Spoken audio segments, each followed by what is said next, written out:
The bacon sandwich is a glorious thing. Lovely bacon, crisp or meaty as you prefer, between squidgy white bread, and served the way you like it. But Marco Pierre White has opinions that I've found that I want to put to the test. After all, does the youngest chef to ever get 3 Michelin stars have a valid opinion on this thing? I'd like to think so. And I am not joking. I'm testing out 3 different recipes for bacon sandwich to see what difference the technique makes.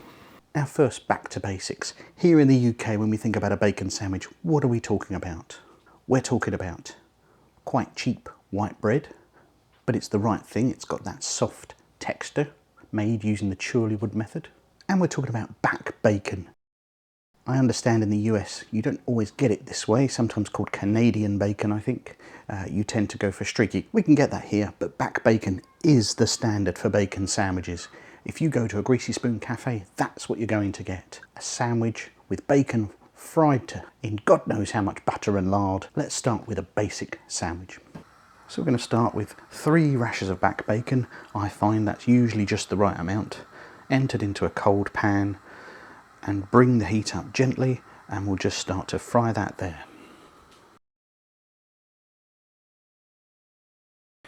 For this first sandwich, I'm just going to use standard white bread, boring basic white bread, and just a scrape of butter. I'm just going to cook that bacon for a few minutes on each side till I'm happy with the cook, usually where the fat has started to render down and the meat has started to get a little colour on it. So there's your standard cafe greasy spoon type bacon sandwich. We could add ketchup, brown sauce, mustard, mayonnaise, whatever works for you. I'm not going here because we're going to be having a few sandwiches today. It's exactly what I would expect, and one of those really quick, I really need some fat and carbs type breakfast. And it's a classic, but Marco has other ideas. What about cooking bacon in the microwave? Have you ever cooked bacon in the microwave? No. Okay, put 4 rashers on a plate in the microwave, 2–2.5 minutes. Bingo.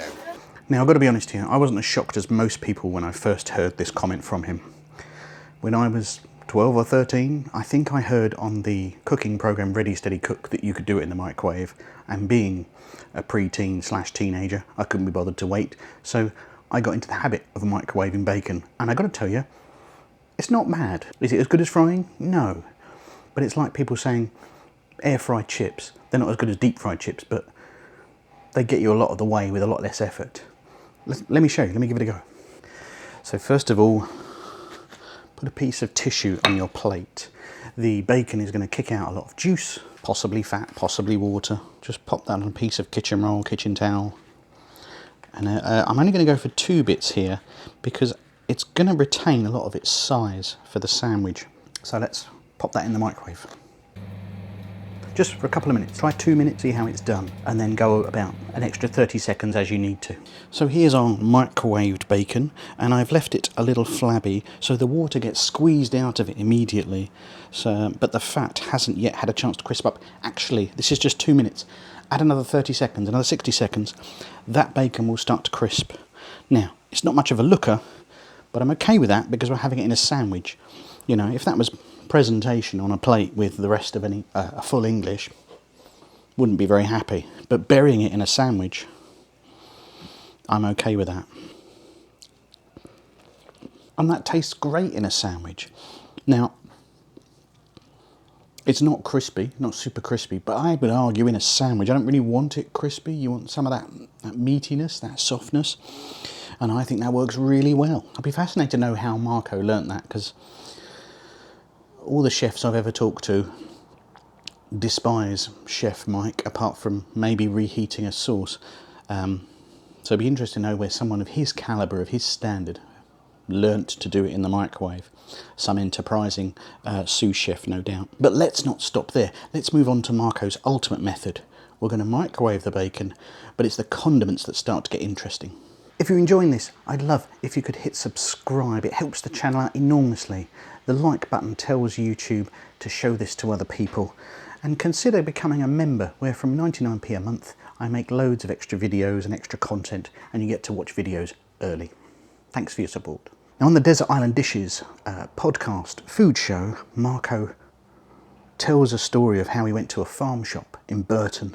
The other day I went to this farm shop. Now that was good. And was served a bacon sandwich. Now, he doesn't go into detail on the bread, but I'm willing to bet it was more of a bloomer than a cheap white bread. He also specifies that the toast is cooked on one side, so we're crisp on the outside and soft in the middle. Along with our bacon, our condiments are going to be HP sauce, absolute mainstay of British kitchens.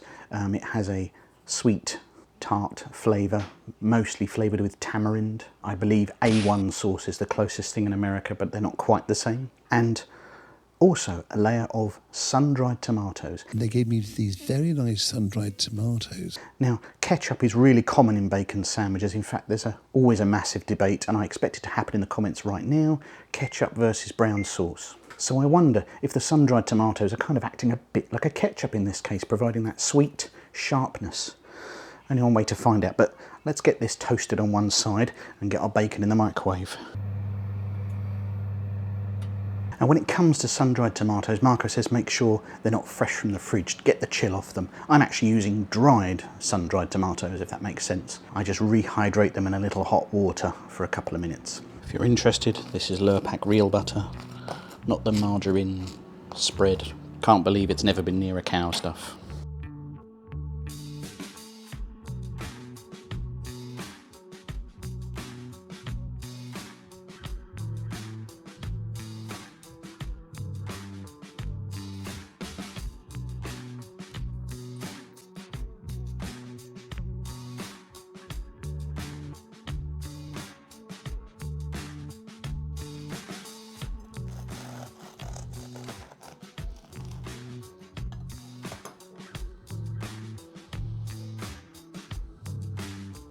Okay, enough waiting. I've sat around and taken photos the way you do.